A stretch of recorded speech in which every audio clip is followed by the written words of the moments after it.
ಇದೇನು ಸಾಧುಗಳು, ಎಂದು ಇಲ್ಲದ ಇಂದು ನನ್ನನ್ನು ಹುಡಿಕೊಂಡು ಇಷ್ಟು ದೂರ ಬಂದಿದ್ದೀನಲ್ಲ.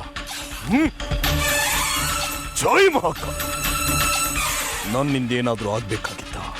ಹೇ ದುಷ್ಟ, ನಿನ್ನಾಟ ಮಿತಿ ಮೀರ್ತಾ ಇದೆ. ನೀನು ಹೋಗ್ತಾ ಇರೋ ದಾರಿ ಸರಿ ಇಲ್ಲ. ನಿನ್ನ ಹುಚ್ಚಾಟಗಳನ್ನೆಲ್ಲ ಇಲ್ಲಿಗೆ ನಿಲ್ಲಿಸಿದ್ರೆ ಒಳ್ಳೇದು. ಹುಚ್ಚಾಟ? ಯಾವ ಹುಚ್ಚಾಟದ ಬಗ್ಗೆ ಮಾತಾಡ್ತಾ ಇದೆಯಾ ಅಂತ ನನಗೆ ಗೊತ್ತಾಗ್ತಾ ಇಲ್ವಲ್ಲ. ನಿನ್ನಲ್ಲಿ ನಾಗಿಣಿಯನ್ನು ಶಕ್ತಿಹೀನಳನ್ನಾಗಿ ಮಾಡಿ ಮನುಷ್ಯಳನ್ನಾಗಿ ಮಾಡುವ ವಿಷದ ಅಸ್ತ್ರವೊಂದು ಸೇರಿಕೊಂಡಿದೆ ಎನ್ನುವ ವಿವರ ನನಗೆ ಗೊತ್ತಿಲ್ಲ ಅನ್ಕೊಂಡಿದ್ದೀಯಾ? ಯಾವುದೇ ಕಾರಣಕ್ಕೂ ನೀನು ನಾಗಿಣಿಯ ಮೇಲೆ ಆ ಅಸ್ತ್ರವನ್ನು ಪ್ರಯೋಗಿಸಕೂಡುದು. ಒಂದು ವೇಳೆ ಪ್ರಯೋಗಿಸಿದ್ದಾದಲ್ಲಿ ಮುಂದಾಗುವ ಅನಾಹುತಗಳಿಗೆ ನೀನೇ ಜವಾಬ್ದಾರನಾಗ್ತೀಯ ಭೈರವ. ಎಚ್ಚರ!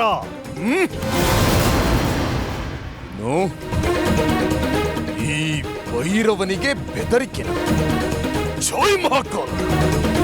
ಬೆದರಿಸ್ತಿಲ್ಲ ಭೈರವ, ಎಚ್ಚರಿಸ್ತಾ ಇದ್ದೀನಿ. ನೀನಿಂತಹ ಯಾವುದಾದ್ರೂ ಒಂದು ಅನಾಹುತಕ್ಕೆ ಕೈ ಹಾಕ್ತೀಯ ಅಂತ ನನಗೆ ಮೊದಲೇ ಸೂಚನೆ ಸಿಕ್ಕಿತ್ತು. ಆದರೆ ನಿನ್ನ ಈ ಪ್ರಯೋಗದಿಂದ ನಿನಗೂ ಗೊತ್ತಿಲ್ಲದ ಹಾಗೆ ನಾಗಿಣಿಗೆ ಯಾವುದಾದ್ರೂ ಪ್ರಯೋಜನ ಆಗಬಹುದು ಅನ್ನುವ ಆಸೆ ನನಗಿತ್ತು. ಆದರೆ ಈಗ ಅದು ಸುಳ್ಳಾಗಿದೆ. ನಿನ್ನಲ್ಲಿರುವ ಅಸ್ತ್ರ ನಾಗಿಣಿಗೆ ಮಾರಕವಾಗಲಿದೆ ಎನ್ನುವ ವಿಚಾರ ನನಗೆ ಗೊತ್ತಾಗಿದೆ ಭೈರವ. ನಿನ್ನ ಅತಿರೇಕವನ್ನು ಇಲ್ಲಿಗೆ ನಿಲ್ಲಿಸಿಬಿಡು. ಮತ್ತೊಮ್ಮೆ ಎಚ್ಚರಿಕೆ ಕೊಡ್ತಾ ಇದ್ದೀನಿ. ಸನ್ಯಾಸಿ, ನಿನ್ನ ಕೊಟ್ಟು ಬೆದರಿಕೆಗೆಲ್ಲ ಹೆದರೋನಲ್ಲ ಈ ಭೈರವ.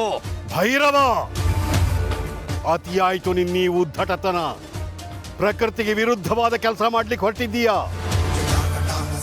ನಾಗಗಳ ಮಾರಣ ಹೋಮವನ್ನೇ ನಡೆಸಿದ್ದೀಯಾ. ಇದರ ಪರಿಣಾಮವನ್ನು ನೀನು ಅನುಭವಿಸಲೇಬೇಕಾಗುತ್ತೆ. ಯಾವುದೇ ಕಾರಣಕ್ಕೂ ನಾಗಿಣಿಯ ಮೇಲೆ ಆ ಅಸ್ತ್ರ ಪ್ರಯೋಗವಾಗಬಾರದು. ಒಂದು ವೇಳೆ ಪ್ರಯೋಗವಾದರೆ ನಿನ್ನ ಸರ್ವನಾಶ ಖಚಿತ. ಅದು ನನ್ನಿಂದಲೇ.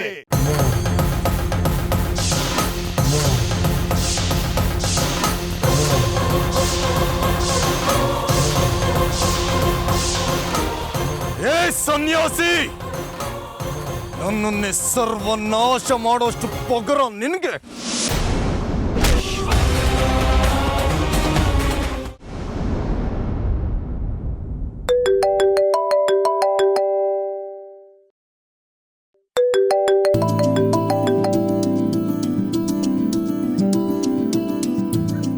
ಹಲೋ ಅಮೃತ. ಅಪ್ಪ, ನೀವಾ? ಎಷ್ಟು ದಿನ ಆಗೋಗಿತ್ತಪ್ಪ ನಿಮ್ಮ ಧ್ವನಿ ಕೇಳಿ. ಹೇಗಿದ್ದೀರಾ? ನೀನಂತೂ ನಮ್ಮನ್ನು ಜ್ಞಾಪಿಸ್ಕೊಳ್ಳೋದೇ ಇಲ್ಲ. ನಮ್ಮ ನೆನಪೇ ಬರದೇ ಇರೋಷ್ಟು ಸುಖವಾಗಿ ಅಳಿಯಂದ್ರು ನಿನ್ನ ನೋಡ್ಕೋತಿದ್ದಾರೆ ಅಂತ ಗೊತ್ತಮ್ಮ. ಅದಕ್ಕೆ ನಾವೇ ನೆನಪು ಮಾಡ್ಕೊಂಡು ಫೋನ್ ಮಾಡಿದ್ವಿ. ಹೇಗಿದೆಯಾ ಮಗಳೇ? ಅಪ್ಪ, ನಿಮ್ಮ ಧ್ವನಿ ಕೇಳಿ ತುಂಬ ಸಂತೋಷ ಆಗ್ತಿದೆ. ಅಮ್ಮ ಹೇಗಿದ್ದಾರೆ? ಅಮ್ಮನ ಆರೋಗ್ಯ ಹೇಗಿದೆ? ನಿಮ್ಮಮ್ಮ ಚೆನ್ನಾಗಿದ್ದಾಳಮ್ಮ. ಅವಳಿಗಂತೂ ಸದಾ ನಿಂದೇ ನೆನಪು. 100 ಸರಿನಾದರೂ ನಿನ್ನ ಹೆಸರು ಜ್ಞಾಪಿಸ್ಕೊಳ್ತಾ ಇದ್ರೆ ಅವಳಿಗೆ ನೆಮ್ಮದಿನೇ ಇಲ್ಲ. ಸರಿ, ಅಳಿಯಂದು ಹೇಗಿದ್ದಾರೆ? ರೀ, ಅವಾಗಲಿಂದ ನಾನು ಮಾತಾಡೋದಕ್ಕೆ ಕಾಯ್ತಾನೆ ಇದ್ದೀನಿ. ಕೊಡ್ರಿ ಫೋನು. ಅರ್ಜುನ್ ಅವರು ಚೆನ್ನಾಗಿದ್ದಾರಪ್ಪ. ಅಮ್ಮಂಗೆ ಕೊಡಿ. ಅಮೃತ, ಹೇಗಿದೆಯಮ್ಮ?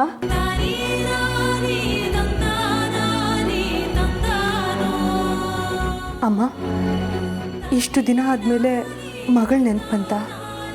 ಅಮೃತ, ನಿನ್ನನ್ನು ಮರ್ತಿದ್ರೆ ತಾನೇ ನೆನಪು ಮಾಡ್ಕೊಳ್ಳೋಕ್ಕೆ. ಪ್ರತಿದಿನ ಪ್ರತಿ ಕ್ಷಣ ನಿಂದೇ ನೆನಪು ಕಣೆ. ಹಾಗಂತ ಗಳಿಗೆಗೊಂದ್ಸಲ ಫೋನ್ ಮಾಡಿ ತೊಂದರೆ ಕೊಟ್ಟರೆ ನಿನ್ನ ಗಂಡನ ಮನೆಯವ್ರು ಏನು ಅನ್ಕೋತಾರ ಅಂತ ನಾವೇ ಫೋನ್ ಮಾಡ್ತಿರ್ಲಿಲ್ಲ ಅಷ್ಟೆ. ಏನಮ್ಮ ನೀವು? ತಂದೆ ತಾಯಿ ಮಕ್ಕಳ ಜೊತೆ ಮಾತಾಡಿದ್ರೆ ತೊಂದರೆ ಕೊಟ್ಟಾಗ ನೀವು ಯಾವಾಗ ಬೇಕಾವಾಗ ಫೋನ್ ಮಾಡಿ ಮಾತಾಡ್ಬೋದು. ಅದಿರಲಿ, ನೀವು ಹೇಗಿದ್ದೀರಾ? ನಿಮ್ಮ ಆರೋಗ್ಯ ಹೇಗಿದೆ? ನಾವೆಲ್ಲರೂ ಚೆನ್ನಾಗಿದ್ದೀವಿ ಅಮ್ಮ. ಆದರೂ ನೀನು ಇಲ್ದಿರೋ ಮನೆ ಬಣಬಣ ಅನಿಸುತ್ತೆ. ಇನ್ನೇನಮ್ಮ, ಆ ಖಾಲಿತನನ ತುಂಬೋದಕ್ಕೆ ಇನ್ನೇನು ಪುಟ್ಟ ಕಂದ ಬರ್ತಿದೆಯಲ್ಲ, ಬಿಡಿ. ಯಾರು ಬಂದರೂ ನಿನ್ನ ಸ್ಥಾನ ತುಂಬಕ್ಕಾಗತ್ತೇನೆ? ಆ ದೇವ್ರು ಕೊಟ್ಟು ವರ ಕಣಮ್ಮ ನೀನು ನಮ್ಮ ಪಾಲಿಗೆ. ಆ ಮಾತು ಹೇಳಬೇಕಾಗಿರೋದು ನಾನಮ್ಮ, ನೀವಲ್ಲ. ಸರಿ ಬಿಡು, ಆ ಮಾತೆಲ್ಲ ಯಾಕೆ ಇವಾಗ. ಅಳಿಯಂದ್ರೆ ಹೇಗಿದ್ದಾರೆ? ಚೆನ್ನಾಗಿದ್ದಾರಮ್ಮ. ಅಳಿಯಂದ್ರು ಅಂದ ತಕ್ಷಣ ಧ್ವನಿನೇ ಬದಲಾಯ್ತು ನೋಡು. ತುಂಬ ಖುಷಿಯಾಗಿರೋ ಹಾಗಿದೆ. ಹಾಗೇನಿಲ್ಲ ಅಮ್ಮ, ಇವತ್ತು ನಾನು ಅವರು ದೇವಸ್ಥಾನಕ್ಕೆ ಹೋಗೋಣ ಅಂದ್ಕೊಂಡಿದ್ದೀವಿ. ಅವರಿಗೆ ನಾನೇನೋ ವಿಶೇಷವಾಗಿ ಹೇಳಬೇಕು ಅಂದ್ಕೊಂಡಿದ್ದೀನಿ. ಓಹೋ, ಅಂಥದ್ದೇನು ಸಮಾಚಾರ? ನಾವು ಕೇಳ್ಬೋದಾ? ಏನಿಲ್ಲ ಅಮ್ಮ, ಸಮಯ ಬಂದಾಗ ನಾನೇ ಹೇಳ್ತೀನಿ. ಸರಿ ಸರಿ, ಅರ್ಜುನ್ ಅವರಿದ್ರೆ ಫೋನ್ ಕೊಡು, ನಾನು ಮಾತಾಡಬೇಕು. ಇಲ್ಲ ಅಮ್ಮ, ಅವರು ಯಾರದ್ರಿ ಫೋನು? ನಿಮ್ಮ ಮುಖದಲ್ಲಿರೋ ಖುಷಿ ನೋಡಿದ್ರೆ ಅತ್ತೆ ಮಾವ ಫೋನ್ ಮಾಡಿದ್ದಾರೆ ಅನ್ಸುತ್ತೆ. ಇರಿ ಬಂದೆ.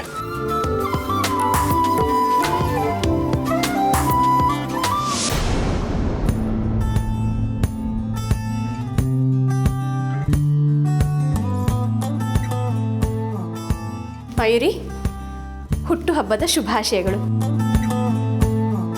ಥ್ಯಾಂಕ್ಸ್ ಅತ್ತೆ. Happy birthday Mayuri. ಹೌದು, ಏನಿವತ್ತು ಬರ್ತ್ಡೇ ಸ್ಪೆಷಲು? ಎಲ್ಲೂ ಹೊರಗೆ ಹೊರಟಿರೋ ಹಾಗಿದೆ. ಏನಿಲ್ಲ ಅತ್ತೆ, ಹೀಗೆ ದೇವಸ್ಥಾನಕ್ಕೆ ಹೋಗಿ ಬರೋಣ ಅಂತ ಅಂದ್ಕೊಂಡಿದ್ದೆ ಅಷ್ಟೆ.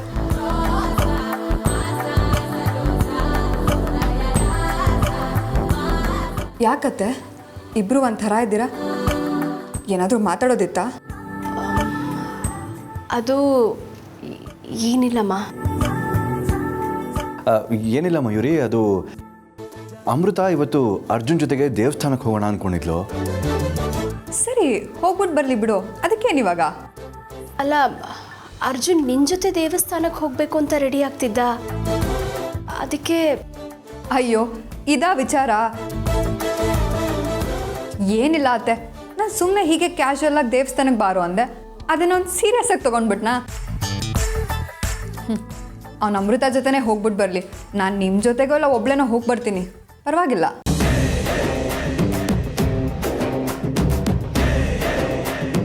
ಅಲ್ಲ ಅತ್ತೆ, ಇಷ್ಟು ಚಿಕ್ಕ ವಿಚಾರಕ್ಕೆ ತಲೆ ಬಿಸಿ ಮಾಡ್ಕೊಂಡ್ರ ನೀವು? ಹಾಗಲ್ಲ ಮಯೂರಿ, ಈಗ ತಾನೇ ಅವರಿಬ್ಬರ ಮಧ್ಯೆ ಸ್ವಲ್ಪ ಸ್ವಲ್ಪವಾಗೆಲ್ಲ ಸರಿ ಹೋಗ್ತಿದ್ದಲ್ಲ, ಅದಕ್ಕೆ.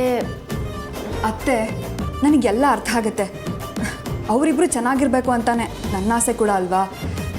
ನಾನು ಅವರಿಬ್ಬರ ಮಧ್ಯೆ ಖಂಡಿತವಾಗ್ಲೂ ಮುಳ್ಳಾಗಲ್ಲ ಅತ್ತೆ, ಡೋಂಟ್ ವರಿ. ಹಾಂ, ಈಗ ಒಂದು ಕೆಲಸ ಮಾಡೋಣ, ಅವರಿಬ್ಬರು ಹೋಗಿ ಬಂದುಬಿಡ್ಲಿ. ಈಗ ನಾನು ಆಚೆ ಬಂದರೆ ಸುಮ್ಮನೆ ತೊಂದರೆ, ನಾನು ಆಮೇಲೆ ಯಾವಾಗಾದರೂ ಹೋಗಿ ಬರ್ತೀನಿ. ಥ್ಯಾಂಕ್ಸ್ ಮಯೂರಿ, ಸೂಕ್ಷ್ಮನ ಅರ್ಥ ಮಾಡ್ಕೊಂಡಿದ್ದಕ್ಕೆ. ಏಯ್, ಥ್ಯಾಂಕ್ಸ್ ಎಲ್ಲ ಯಾಕೋ, ನಾನೇನು ಹೊರಗ್ನೋಳ? ಏನು ಹಿಂಗೆ ಮಾತಾಡ್ತೀರಪ್ಪ? ನನಗೆ ಈ ಫಾರ್ಮ್ಯಾಲಿಟೀಸ್ ಎಲ್ಲ ಇಷ್ಟ ಆಗಲ್ಲ ನೋಡು. ಹಾಗಲ್ಲಮ್ಮ, ಇಷ್ಟು ಒಳ್ಳೆ ಗುಣ ಇರೋ ನಿನ್ನನ್ನು ಗುರ್ತಿಸ್ದೇ ಹೋಗ್ಬಿಟ್ವಲ್ಲ ಅಂತ ಒಂದು ಕ್ಷಣ ಅನಿಸ್ತು. ಇಷ್ಟೆಲ್ಲ ಮಾಡಿ ಈಗ ಸುಮ್ಮನೆ ನಿಂತಿದ್ದೀರಾ? ನನಗದೆಲ್ಲ ಗೊತ್ತಿಲ್ಲ. ನೀವು ಏನು ಹೇಳಬೇಕು ಅಂದ್ಕೊಂಡಿದ್ದೀರಾ ಈಗ ಹೇಳಿ ಅಷ್ಟೇ. ಏನೂ ಇಲ್ವಲ್ಲ, ನನಗೇನು ಗೊತ್ತಿಲ್ಲ.